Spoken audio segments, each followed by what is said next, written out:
Empieza. Ya, la mayoría hicieron diarrea crónica. Cuando hablaban de diarrea crónica, hablaban de posiciones sueltas con alteraciones de la forma, frecuencia y cantidad, más de crónica, más de 4 semanas.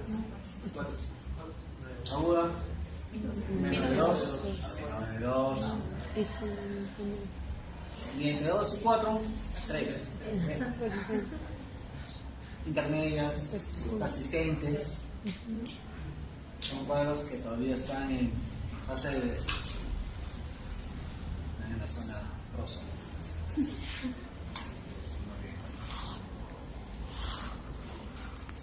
¿A qué se debe que se presenten los cuadros de diarrea? Estas alteraciones en la forma, en la frecuencia, en la cantidad. Si ustedes saben que normalmente el intestino tiene múltiples funciones, y dentro de esas funciones, tanto intestino como grueso como delgado, está el tema de la absorción y la secreción de sustancias. Entonces estamos hablando de que se absorben sustancias y se secretan sustancias.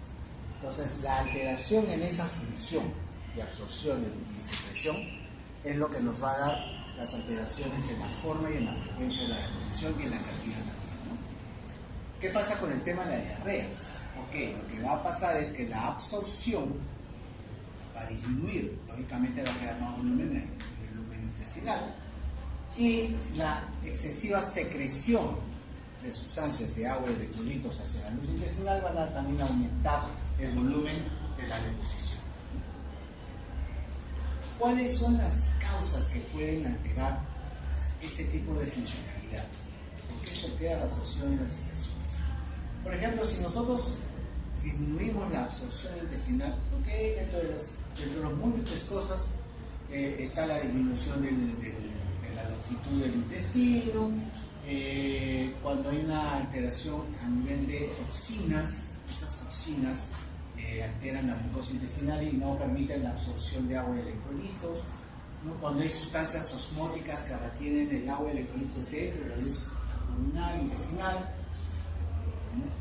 Cuando hay un aumento en el movimiento intestinal, estos son causas en que disminuye la absorción de agua y electrolitos. ¿Qué pasa cuando hay al revés, un aumento en la secreción de agua y electrolitos? Todos estos mecanismos, por ejemplo, que están mediados por el AMP cíclico en el consumo de energía, y lo que va a hacer es que hay una secreción activa de algunos tipos de iones que van a jalar agua y electrolitos hacia la luz intestinal, ¿no? Y este agua va corriendo siempre con electrolitos. Cuando hay hormonas prosecretoras, esto también va a aumentar la secreción a nivel de intestino, sales biliares, problemas inflamatorios mediados por histamina, prostaglandinas y enterotoxinas igualmente, las que van a producir un aumento en la secreción a nivel de la luz intestinal. Pero todos estos mecanismos de acciones lamentablemente no son exclusivos ni únicos para una u otra enfermedad.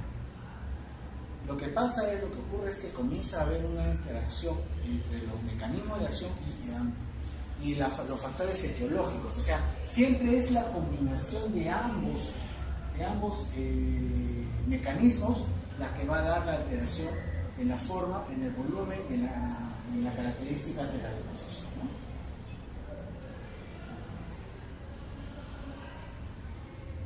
Si hablamos de enfermedad diarreica aguda, ¿cuál es la causa más frecuente de un cuadro agudo diarreico?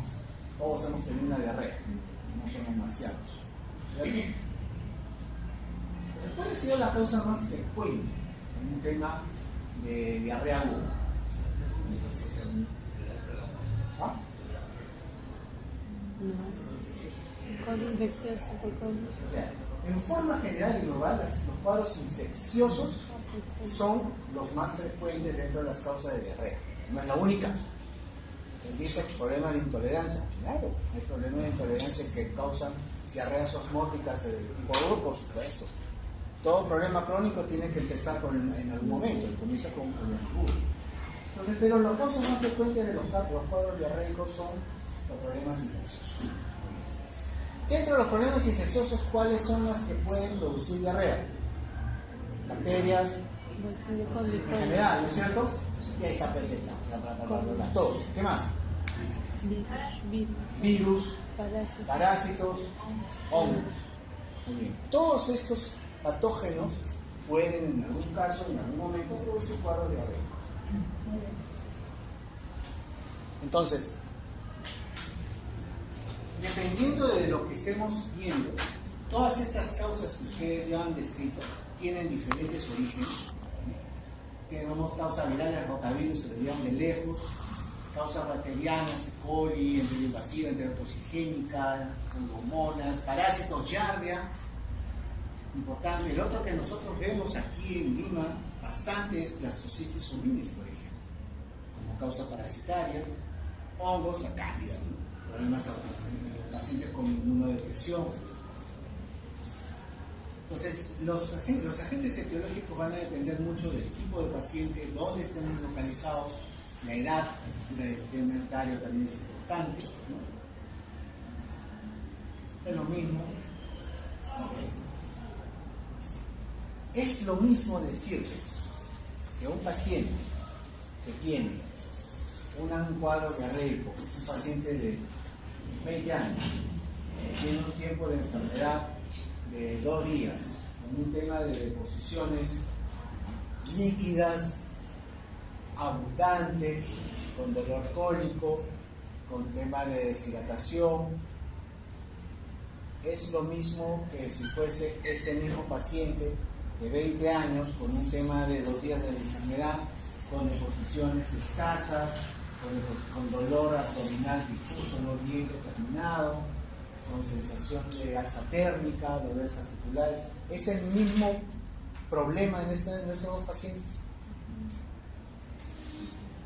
Hay un factor en común, es un agente aparentemente bacteriano, infeccioso por lo menos, hasta ahí llegamos, ¿cierto?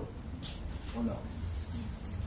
Son los mismos tipos de patógenos que van a producir estos dos cuadros en ese paciente de 20 años con 2 días de enfermedad. ¿Es lo mismo?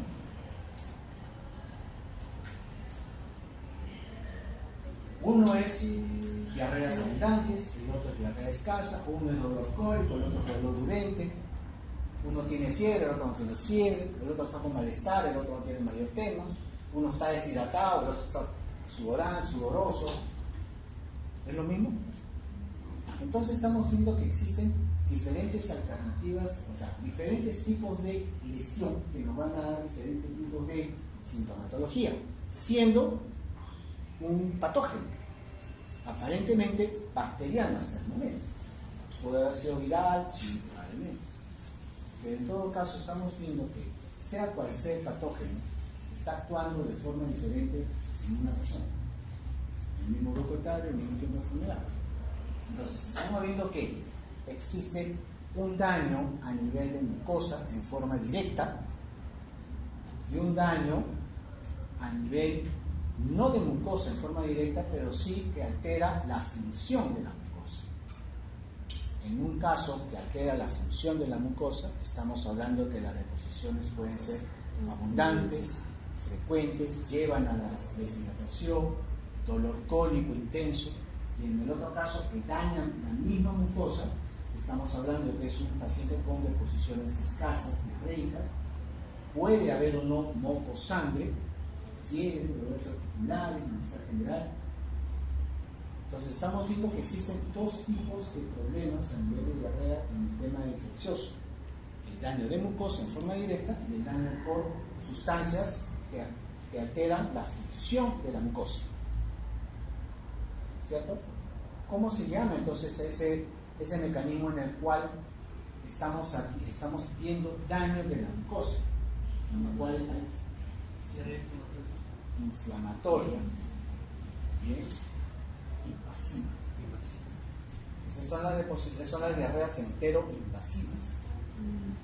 Daño a nivel de mucosa, inflamatorio dentro de los tantos que hay. Así es. Y tenemos el otro, que es por daño en la función de la mucosa del intestino, por diversas causas, toxinas generalmente. Entonces, no vamos a ver moco, no vamos a ver sangre, generalmente va con muchos temas de deshidratación,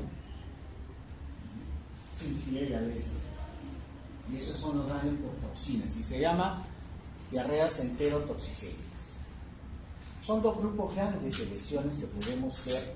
En algún momento hay pacientes que se pueden definir exactamente, ¿es una enteroinvasiva o es una enterotoxigénica? Lamentablemente, ya en la práctica, a veces se nos es difícil poder definir entre ambos. Y encontramos muchas veces esos pacientes que vienen con deposiciones diarreicas abundantes, frecuentes, están pero como cañón, 10 veces al día, con fiebre. O sea, ¿cómo explicamos la fiebre si es enterotoxigénica? Un dolor alcohólico, es un dolor urente, es un dolor difuso que molesta. ¿Cómo hacerlo? De al revés, ¿no?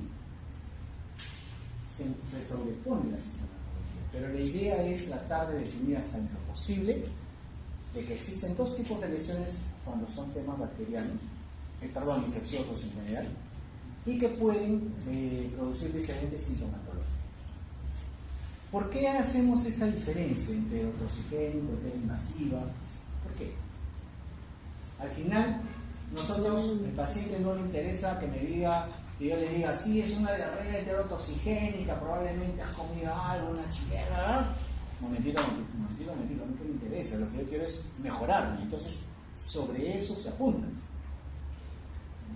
Si estamos hablando de que es una enfermedad en la cual la bacteria o cualquier patógeno, en este caso, cualquier patógeno ha ido y ha atacado la mucosa, ha destruido mucosa, ¿cuál sería nuestro posible tratamiento? ¿Qué le hacemos a este paciente? ¿Ah? ¿Perdón? Ya, pero ¿qué hacemos? Se supone que hay una bacteria que se ha metido, la ha lesionado la mucosa, la está destruyendo. Entonces, tiene 2 días a más de deposiciones diarreicas con el malestar, con el decaimiento. ¿Qué hacemos? Antibiótico. ¿Ok? Es una opción, perfecto. Y si estamos en el otro lado, mira que es una diarrea que casi 10 veces al día, que está con náuseas, vomitando, con el dolor cólico. En ambos vamos a hidratar. Y en este paciente que tiene probablemente un origen patógeno enterotoxigénico, en el cual las deposiciones son frecuentes, diarreica, dolor, náuseas, vómito, la hidratación sí es importante. ¿Y le damos antibiótico? No, pues una cosa. Es por toxinas. Sí. Probablemente. Muy bien. ¿Qué dice ahí? ¿Qué está pasando? Ya lo leí, ¿ya? Igual, la producción de toxinas tienes un montón de bacterias, parásitos, los invasivos, que producen procesos inflamatorios severos, mínimos, variables, están en toda la lista.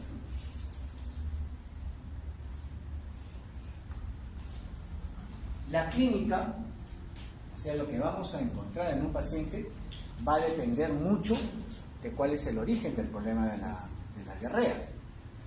Como les decía, muy diferente encontrar un paciente con una diarrea enterotoxigénica, que se va a deshidratar, que un paciente con un problema enteroinvasivo, en el cual el paciente va a lucir tóxico. Si bien es cierto, puede o no estar deshidratado, pero el problema es la toxicidad por la muerte celular a nivel de mucosa intestinal. Entonces, de eso va a depender mucho la sintomatología y la clínica que nosotros vamos a ir a ver. Cuando hablamos de severidad, aunque hay un cuadrito más adelante, pero bueno, los síntomas pueden ir de 3 a 4 posiciones, a las 24, 48 horas cede. Eso es interesante. Muchos que hemos tenido cuadros de diarrea, estas deposiciones sueltas generalmente les ha durado ¿cuánto? ¿Un día? ¿2? 2 días. A pesar arañando 3 y pasó solo. Se tomaron un antiespasmódico por ahí, les pasó un poquito la molestia y desapareció.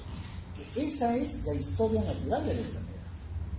Normalmente los pacientes vienen siempre con 2 días y vienen contando, ¿no? Sí, ayer hice deposición en la noche, o antes de ayer hice en la noche 10 veces. Ayer ya hice 4. Y hoy, no, hasta ahorita no. Eso es habitual. Lo que hace, va cayendo los cuadros se autolimita solo los cuadros diarreicos, ¿no? Solito, sin necesidad de mayor medicamento. Cuadros severos hay que tener en cuenta de que puede haber volúmenes grandes, de volumen, fiebre, deshidratación, sangrado y sobre todo compromiso del estado general, sobre todo cuando son enteroinvasivas. Dolor cólico, dolor tipo difuso, en los casos de diarreas invasivas, que es lo que hemos estado hablando. La cantidad de volumen. Y esto sí es importante. ¿En quién? Ahora, todos los pacientes que llegan, cuando nosotros hemos tenido un cuadro diarreico, nos ha llamado la atención que la diarrea, de verdad es algo que nosotros nos preocupara tener un cuadro diarreico. Hay ciertas situaciones en las que sí tenemos que tener mucho cuidado. Uno, por ejemplo, signos de hipovolemia. ¿Cuál, por ejemplo? ¿Ah? Guárdalo. Guárdalo. Guárdalo. Doctor, ahí total, no me alcanzó el tiempo. Afuera entonces. ¿Te gusta de acá? ¿Le gusta hacer? ¿Afuera o lo tapas? Tú eliges. Lo guardo, bien. Ya, guarda. Ya, y con respecto a los signos de hipovolemia, ¿cuál sería? Eso es lo que estoy preguntando. ¿Cuáles son los signos de hipovolemia? ¿Ah? Hipotensión prostática, taquicardia. ¿Qué más? También la deshidratación. La deshidratación. Hipotensión. La deshidratación. Sequedad de piel, de mucosas, ¿no? Hipovolemia, o sea, está perdiendo volumen de sangre, volumen de líquido. Sangrado digestivos, hematoquesia, rectorragias es un tema. Fiebre por encima de 38 grados, pero fiebre, ¿en qué tiempo? Yo tengo un día de deposición líquida con 4 diarreas desde la noche hasta hoy día, con 38 de temperatura. ¿Es esto un signo de alarma? Generalmente, ¿después de cuánto tiempo?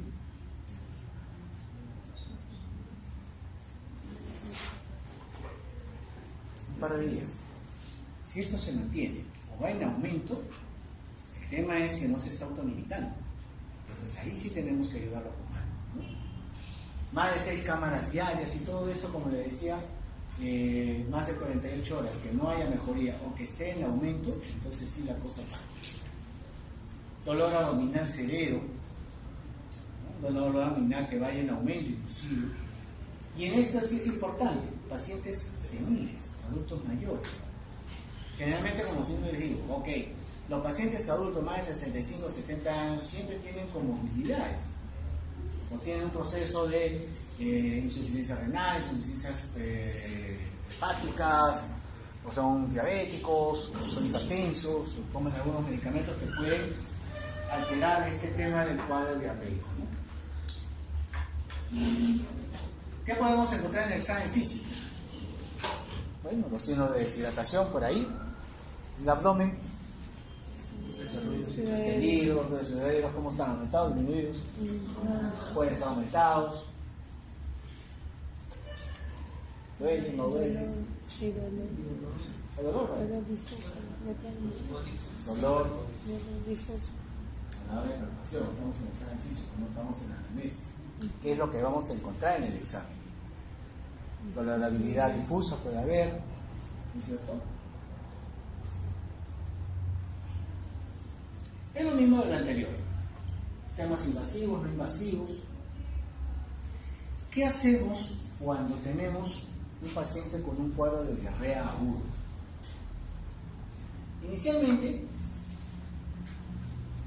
podemos ver, ¿es un tema infeccioso un no infeccioso. Si aparentemente no tiene características de un tema infeccioso, vemos qué es lo que puede haber ocurrido. Por ejemplo, causas osmóticas por temas de intolerancia alimentaria. Ok, le damos tratamiento.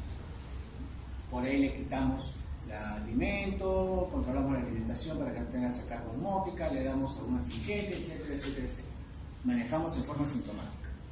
Pero ¿qué pasa si aparentemente este paciente tiene un cuadro de diarrea infecciosa? Muy bien, tenemos que ver lo que habíamos visto hace un rato, los cuadros de signos de alarma que hay, ¿no?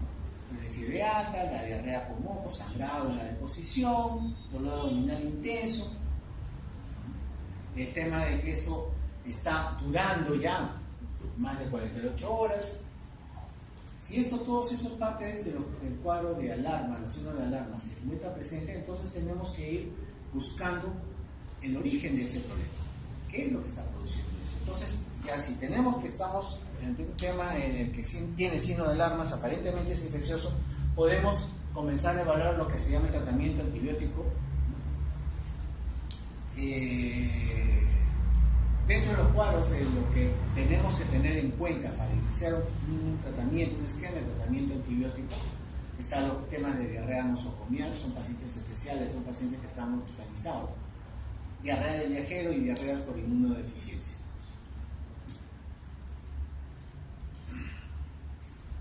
Aparece un examen que es la proctoscopía.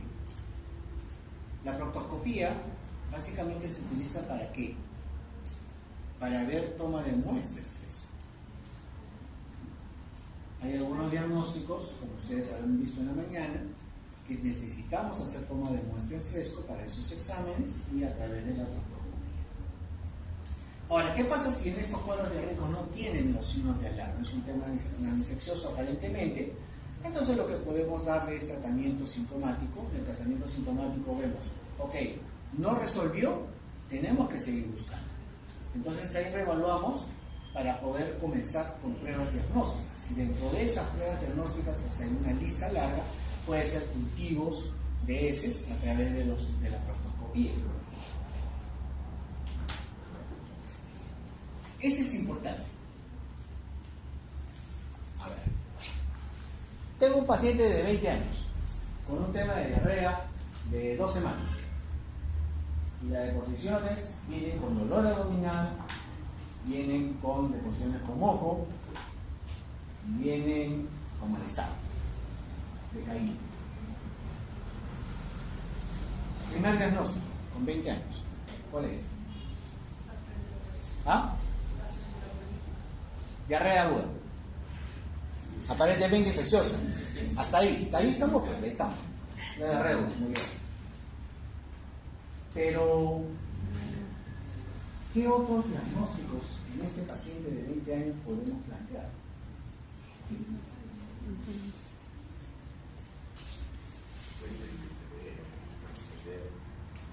Hipertiroideo, diabetes, que esté debutando.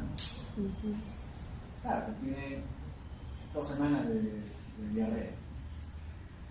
Puede estar debutando. Una crisis tiroidea. Ya. ¿Qué más? Problemas hormonales. ¿Qué más?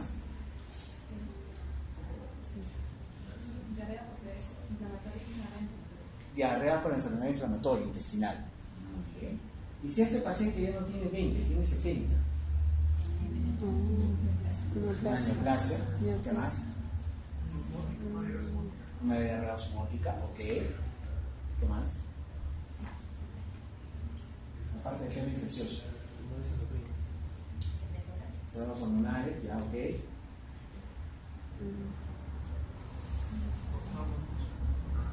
Hormónica por fármacos, ok. ¿Cuál? ¿Cuál? Sí.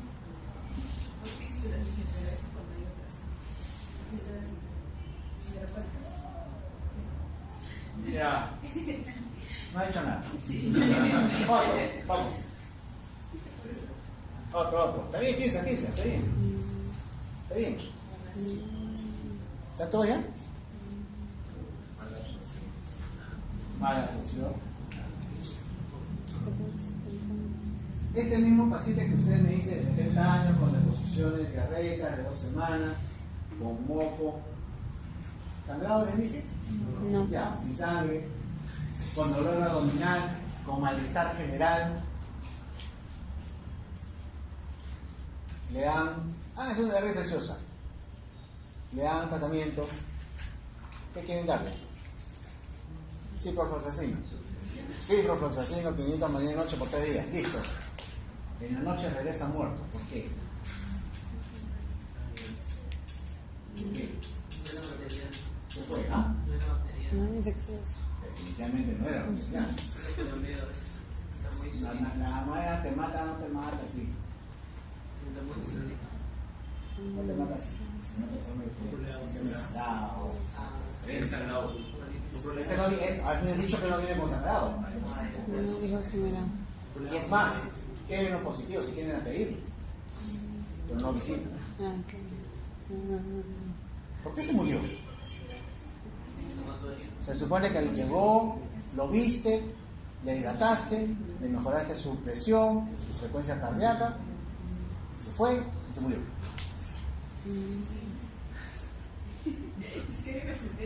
Así es.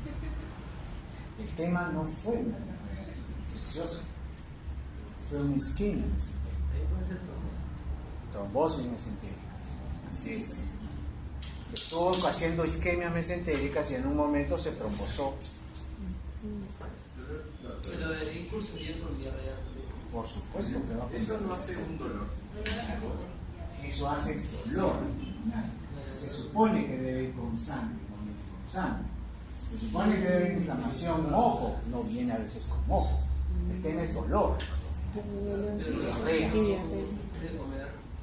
No se le prueba después de comer. Es que existen trombosis mesentérica, isquemias mesentéricas crónicas y agudas. Puede estar cursando con un tema de una trombosis o una isquemia mesentérica crónica.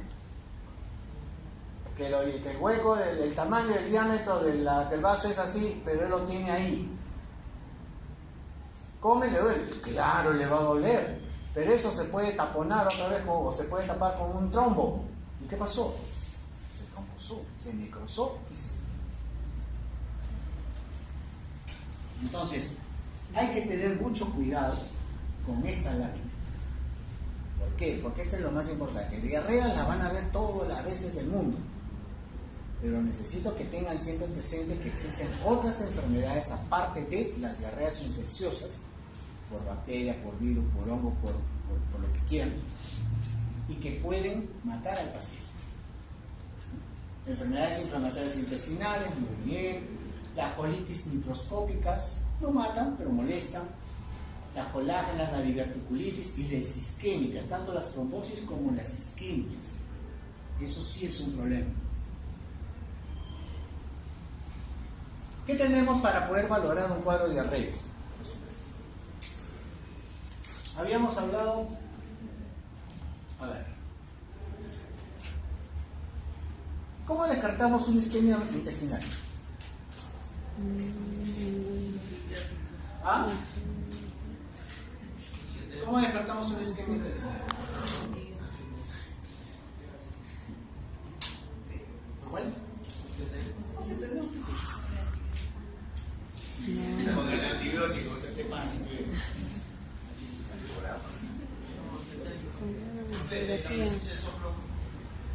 ¿Soplo dónde? Ahí en la soplo intestinal. Ahí. ¿Qué más? Polisemia. ¿Cómo lo escuchan soplo? ¿Puedes escuchar en el abdomen un soplo? Sí, porque realmente es aórtico, porque tenemos un aneurisma ahí grande, que está soplando ahí, lo vas a escuchar, ¿sí, no?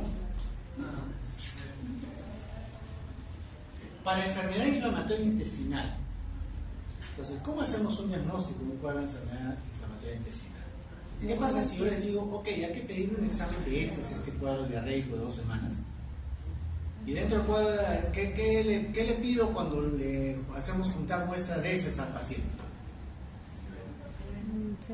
Un TVNU, ya sale positivo. ¿Qué más?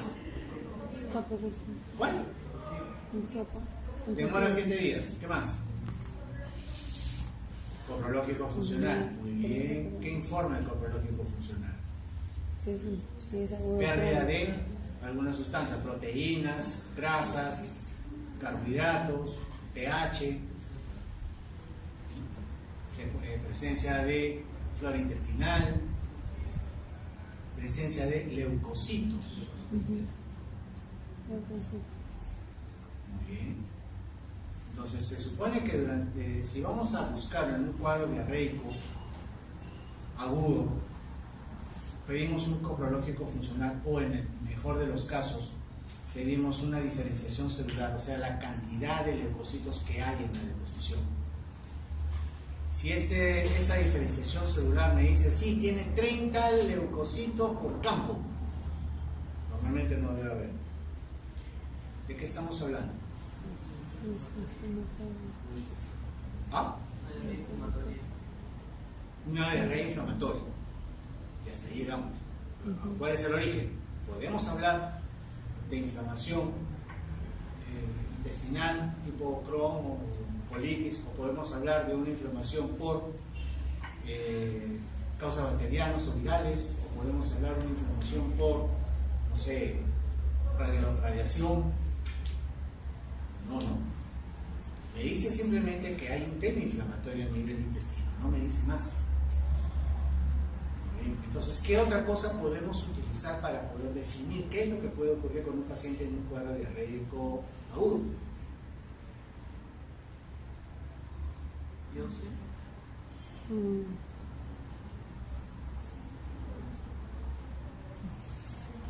La chica dice no. Proctoscopía para... Piensen, a ver, chicos, vamos a ver. ¿Qué hacemos?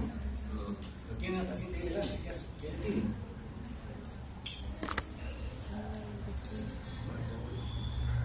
Una proctoscopía. ¿Para qué? La biopsia. Me deja mal al hombre.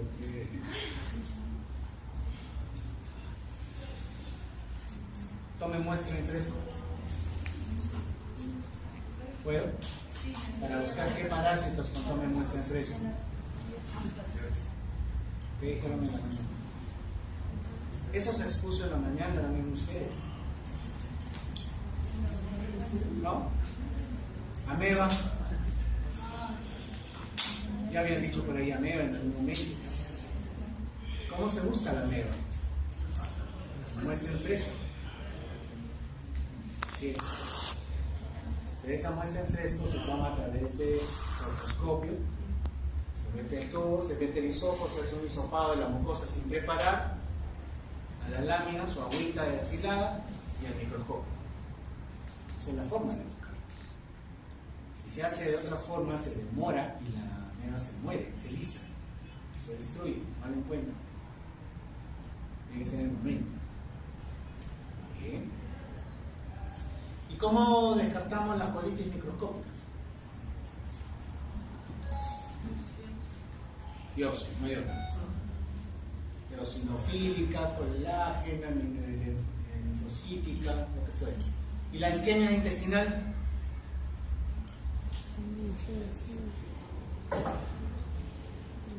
Tenemos que sospecharla. Así es. Tenemos que sospecharla, porque si no, no vamos a pedir una tomografía o un dímero D en sangre, que sería lo otro para buscar esas isquemias mesentéricas. Muy bien. Entonces estamos viendo de que existe toda una serie de exámenes que podemos pedir. Valoración para parásitos, determinación de leucocitos, la lactoferrina es lo mismo que los leucocitos, cultivo. No es en forma inmediata porque lamentablemente el cultivo demora 5 o 7 días, depende del laboratorio. La determinación de algunos antígenos, sobre todo para el tema viral, toxinas para Clostridium difíciles, sobre todo en pacientes hospitalizados con antibiótico terapia amplia que cursan con cuadros diarreicos con moco en cantidad, a que sospechar. Tinciones específicas para TB, para hongos.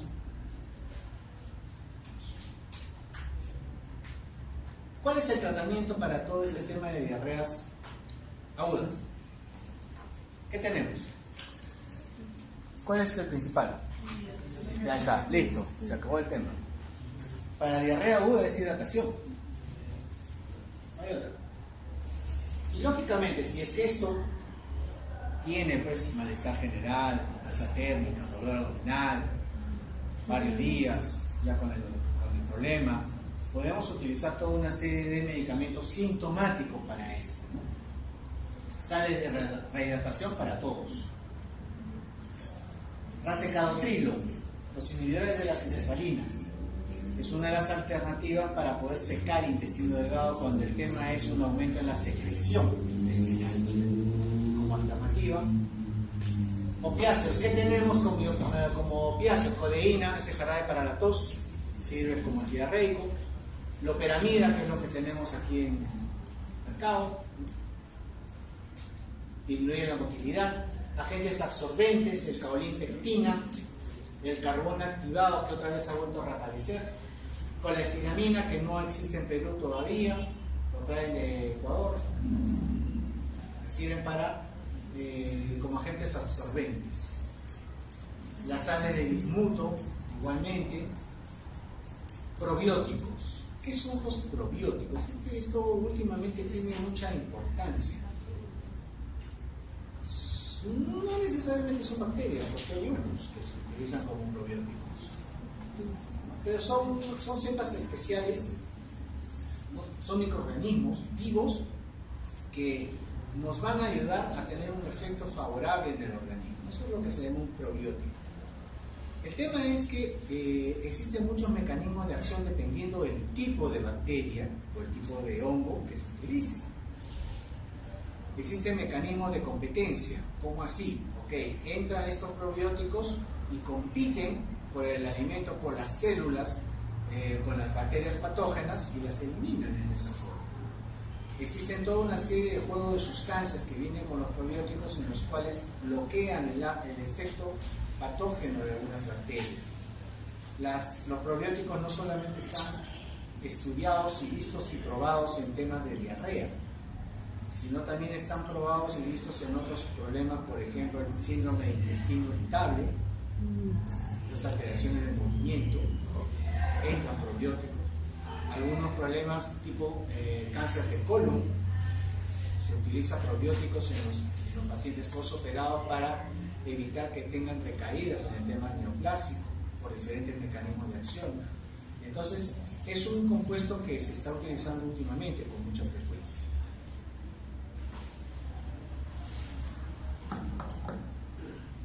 Acá tenemos que tener en cuenta algunos puntos. Uno, el uso de antibióticos en los pacientes con diarrea aguda. Ojo, muchos de estos pacientes son problemas virales. Y como problemas virales, el antibiótico no les hace ni cosquillas. La mayor parte de problemas diarreicos se autolimitan. Entonces no necesitamos dar antibióticos. Y es más, en esos pacientes que, a pesar de que es un problema bacteriano, porque vienen con fiebre, malestar, recaimiento, tienen 24, 48 horas y desaparece la molestia, no necesitamos darle antibiótico. Entonces, hay que tener cuidado. ¿Por qué?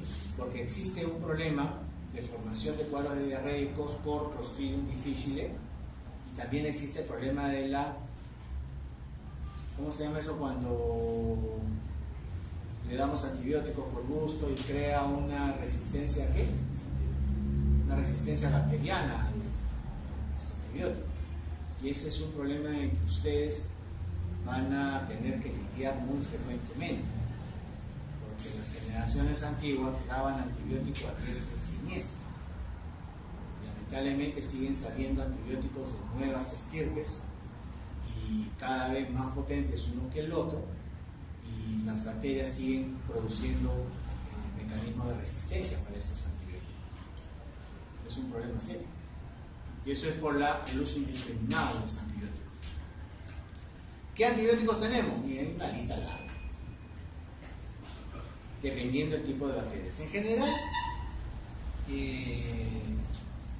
la ciprofloxacina, los macrólidos en general pueden ser utilizados en pacientes con cuadros diarreicos que lo necesitan. Muy bien. ¿Cuándo es diarrea crónica? Ayer a 4 semanas. Muy bien. ¿Qué es lo que hace el intestino? Absorbe, secreta, transporta en el vaso. Muy bien. Otro tipo de clasificación que podemos utilizar para poder definir un cuadro de diarrea es esta, por ejemplo. Osmótica, secretora, transporte, alteración en el trastorno, en la motilidad y procesos inflamatorios. Osmótica, ¿cuándo es? ¿Cuándo hablamos de osmótica? ¿Perdón? Cuando se jala agua. ¿Hacia? La luz intestinal. Muy bien. Entonces, quiere decir que hay sustancias que hacen eso. Por ejemplo, ¿cuál? Lactosa. En general, algunos carbohidratos no digeribles. ¿Qué más? Carbohidrato. ¿Qué más? Doctor, disculpe, la fibra dietética también tiene efecto osmótico. Claro, por supuesto. Eso es lo que han dicho ustedes, ¿no es cierto? Jalan agua hacia la luz intestinal. Carbohidratos en general, si trae mala absorción, de glucosa, lactosa, etc. Ingesta de fármacos como por ejemplo sulfato de sodio, fosfato sódico, citrato sódico. Eso es lo que se llama el levapolvo. La lactulosa, fibra. Esta fibra.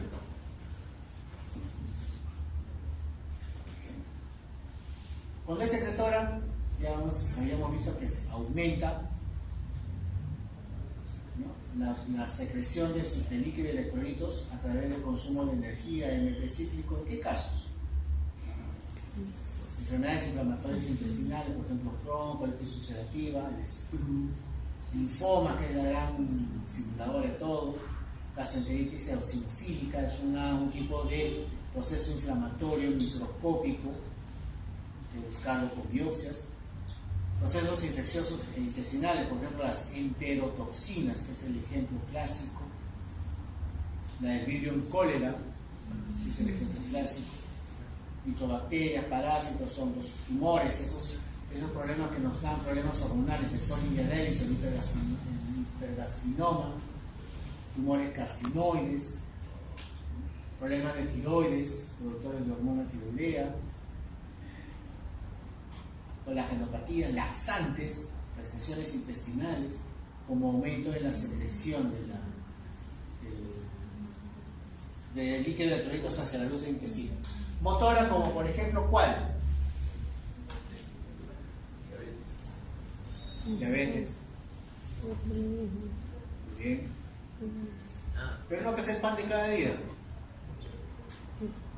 Ese. Si no me colocitado.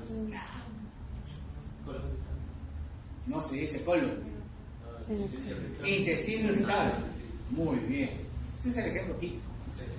Pero igual, hay otras cosas, ¿no? Carcinoide, problemas hormonales, ¿no?, diabéticos, hipertiroidismo. Exudativa o inflamatoria. Ejemplo. ¿Qué es lo que ocurre? Moco, sangre, porque hay daño de la mucosa. Ejemplo. Bacterianas, Shigella, coli, salmonella, yersinia, helicobacter, enfermedad histolítica, procesos inflamatorios intestinales, la enfermedad inflamatoria intestinal, colitis ulcerativa, las enterocolitis actínicas, esas que maduran por radiación en pacientes postoperados o con tratamiento para cáncer de próstata, cáncer de ovario, cáncer de útero, generalmente, de ovario no de útero, que reciben radiación, ellos, ¿no? Colitis isquémicas, aquí hay daño en la mucosa, moco y sangre. Esto es lo mismo, cuadros de diarreas acuosas, mala absorción, Muy bien. Horrible esto. ¿Cómo se hace para estudiar un cuadro de diarrea crónica? ¿Cómo empezamos con un tema de una diarrea crónica? Para nosotros poder dar tratamiento, o sea, todos hacemos esto para poder mejorar a un paciente, ¿cierto? Entonces, mi pregunta siempre es, ¿cuál es el tratamiento para un problema de diarrea crónica? Depende de la causa. Entonces, para poder hablar de un paciente que tiene que recibir tal o cual medicamento, o hacer tal o cual cosa, o poder hacer cual o procedimiento, tenemos que estar pensando en que debe haber un diagnóstico en este paciente. Y eso se va a ver dependiendo la clínica del paciente. Entonces sí tenemos que tener en cuenta de que podemos hacer toda una serie de procedimientos y exámenes diagnósticos que en parte lo han visto también en la mañana. Por ejemplo, hemograma les ayudaría. ¿Un hemograma por un cuadro de diarrea crónica? ¿Sí? Leucocitosis. Con 4 semanas de diarrea, 6 semanas de diarrea, 8 semanas de diarrea, 3 meses de diarrea. ¿Un hemograma te ayuda? ¿En qué? pH. Ya, ok. ¿Qué más? ¿Está bien? Otro. ¿Está bien? Anemia. Anemia, muy bien. Pensando en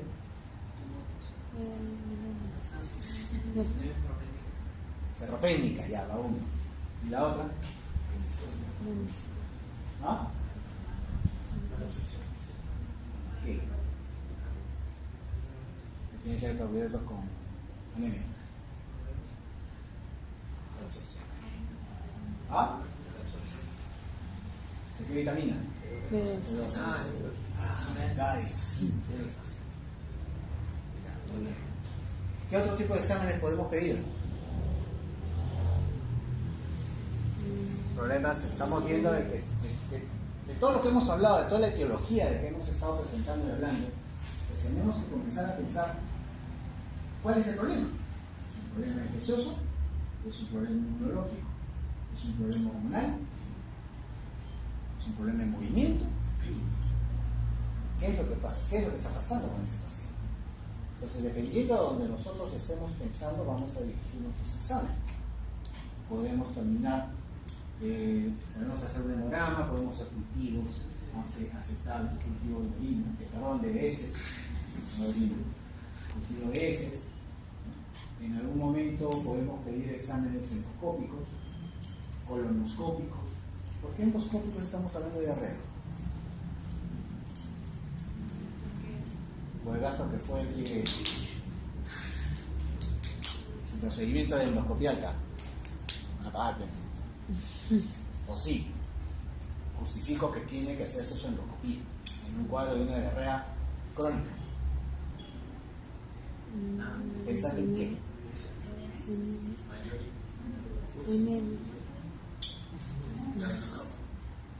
Ok, carcinoma, ya, tumores, ya. Ya, y me voy a tomar biopsia de intestino, ya, ¿qué estoy pensando? Hepatitis. ¿Colitis en el intestino delgado? ¿Ah? O sea, algo que me esté dando problemas de mala absorción. ¿Cómo voy a ver? O sea, ¿qué voy a buscar? Si las vellosidades intestinales están normales, están aplanadas, no tienen, o sea, para poder decir, sí, pues este cuadro diarreico aparentemente es por un problema de mala absorción que está dando su cuadro diarreico. ¿Cierto? Podemos, por eso decía, en algún momento puedo utilizar, no es que lo voy a usar siempre, ¿puedo utilizar endoscopías? Sí. ¿Puedo utilizar colonoscopías? Sí. ¿Puedo usar exámenes de heces, diferenciación celulares? ¿Puedo pedir cultivos? ¿Puedo pedir exámenes funcionales para ver si es que existe eliminación de sustancias que no deberían de haber? Grasa, proteína, carbohidratos. Pues tenemos en la mano varios exámenes que podemos utilizar. Podemos tomar tomografías en un cuadro de diarrea crónica en un paciente buscando ¿cuál? Obstrucción, cuadros de diarrea crónica. Una plaquita radiográfica me va a salvar el tema de un cuadro obstructivo intestinal. En el peor de los casos, pues, cuesta 10 soles. La tomografía, 250. No va. Yo le digo, no, necesito una tomografía. ¿Pensando en qué? ¿Qué puedo estar pensando? ¿Ah?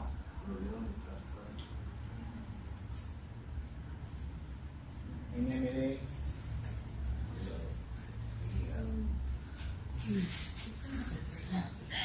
La principal de caso. ¿Qué más, pues? Casi cochino. ¿Qué más? ¿Qué estás pensando? ¿Tumores? Ok, ya, aceptamos. Tumores. ¿Tumores dónde? Tumor carcinoide, encontrar con una tomografía. Madre, si con colono nomás que estás que lloras. No, bravo. Linfoma, si le digo, oh, este tiene linfoma. ¿Sí? ¿Puede ser? Podría ser una arteria intestinal, ¿por qué no? Muy bien. Entonces, sí me sirven los exámenes, por ejemplo, como tomografías. ¿Cierto?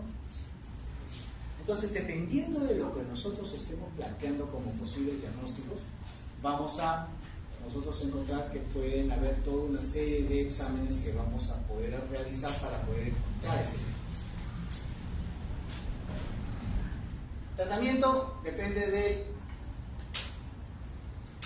del origen. Muy bien. ¿Preguntas? Cuenta.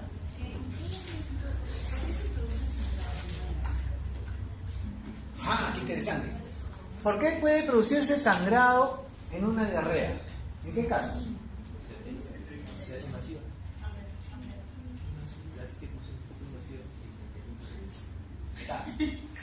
¿Qué hace? No. Diarreas enteroinvasivas. ¿Te acuerdas que cuando estábamos hablando decía hay diferentes tipos de daño, que puede ser uno de daño de la misma mucosa, se lesiona, se destruye la mucosa, y hay otro en el que se altera la función de la mucosa, sin daño. Entonces, donde se destruye, se destroza, se desfacela, sangra, moco, ahí está, ¿qué es eso? Shigella, la E. coli enteroinvasiva,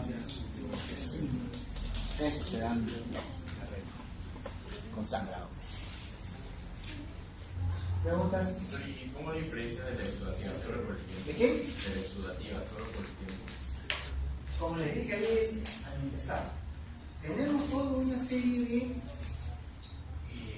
clasificaciones en las cuales se van a alterar la función en un lado, se va a lesionar la mucosa en otro lado. El problema es que en la práctica es difícil poder separarlos al 100%. Es por eso que llegan pacientes y se sientan y te dicen, tengo 4 días con diarrea líquida y a poquitos, en pequeñísimas cantidades, pero me duele el abdomen tipo retorcijón, pólipo, he vomitado, me duele la cabeza, tengo un malestar, como si me hubieran pateado, porque bueno, eso es por el tema de deshidratación. Estamos hablando de que se ha deshidratado, probablemente sea por un volumen alto de deposición, pero no lo tiene. Entonces no puedo hablar ni siquiera de un problema enteroinvasivo ni de un problema enterotoxigénico neto. Y eso es lo que se ve normalmente en los pacientes. No vienen como les cuentan el libro, vienen mezclados. Entonces ahí, ok, ya tiene 4 días, y al revés, tiene una diarrea, a ver que se va 10 veces al día, tiene ya 4 días, está vomitando, con fiebre, con dolores articulares, que es un tema de infección bacteriana gran negativo, con dolores articulares. Entonces, ¿qué haces? ¿Solo le hidratas? ¿O también le das antibióticos? Pero está haciendo un volumen grande de deposición. Pero a mí me contaron que cuando hago un tema interinvasivo hay moco y sangre y son como como pujo, de deposiciones. ¿Qué hago? ¿Qué hacen? ¿Cuál sería el esquema de tratamiento de este paciente? ¿Ah? ¿Qué? Igual, claro, vas a tratar, pero ¿qué le das? Antibiótico. ¿Qué dice? ¿Ah? Porque le van a preguntar, bueno, y ustedes pensando, pucha, ¿qué es? Enteroinvasiva, enterotoxigénica. Por toxinas, es por bacterias, es por ambos.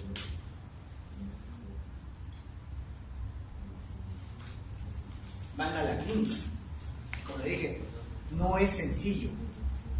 Si bien es cierto, todos hemos tenido un cuadro de riesgo, todos hemos pasado por un tema de estos, nos ha durado poco.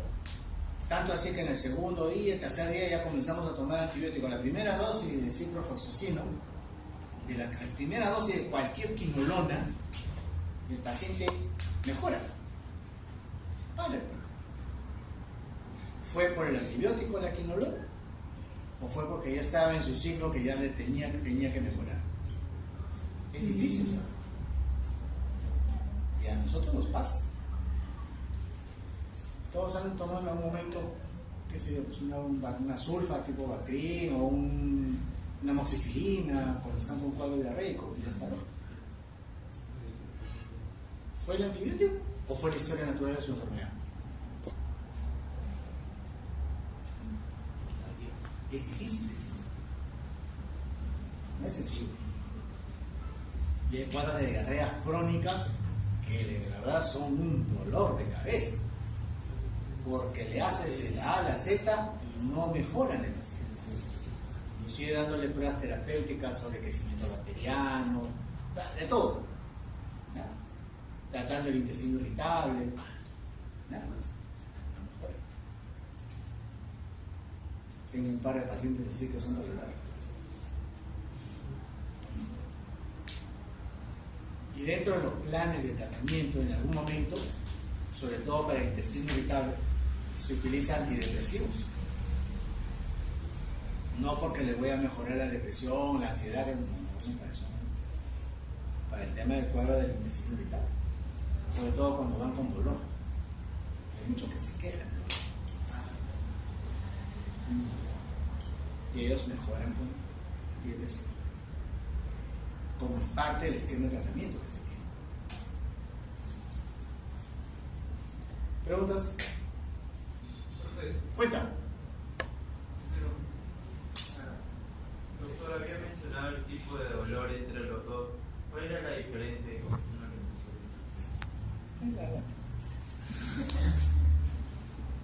Cuando es por enterotoxinas, lo que va a producir es un aumento de la secreción de sustancias. Ese aumento de secreción de sustancias puede ir acompañado de un aumento en el paciente. Y ese aumento en el intestinal, ese dolor, le hace así, cólico, el retorcijón. En cambio, como estamos hablando de un problema en el que hay un daño a nivel de mucosa, la mucosa la han agarrado y la han lijado. Ese dolor es un dolor inflamatorio, es un dolor no bien definido. Dice, ¿dónde te duele? Todo. ¿Te retuerce? No, es el dolor cólico, es un dolor que describen como lente, lo describen como específico. Es todo. Los demás, cuando tienen. ¿En enterotoxigénica no puede haber una lesión epitelial o no? Eso es lo que estoy repitiendo. No hay.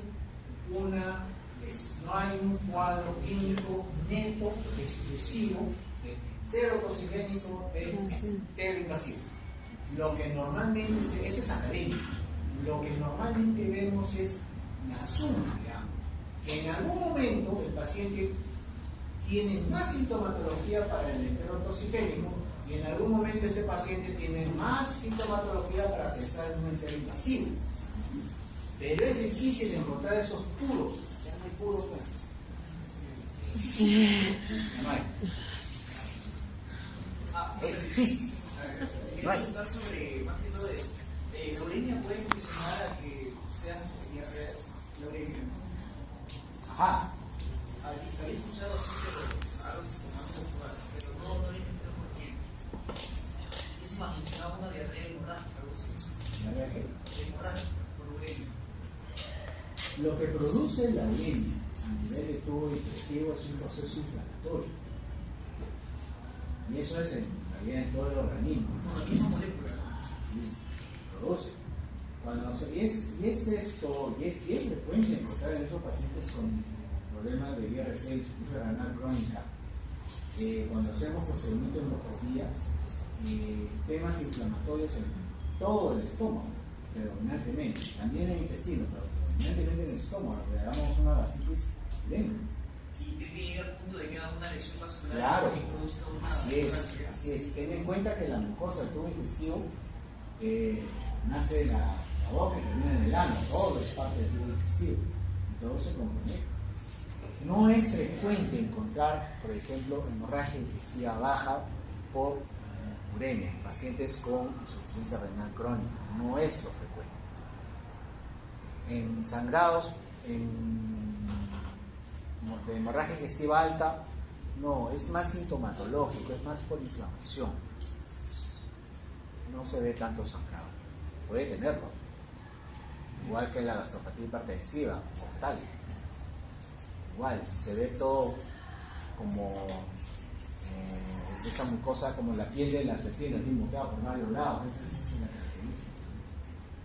Sangra, no mucho, pero sí hay un tema inflamatorio. Preguntas, chicos, ¿ya nos vamos?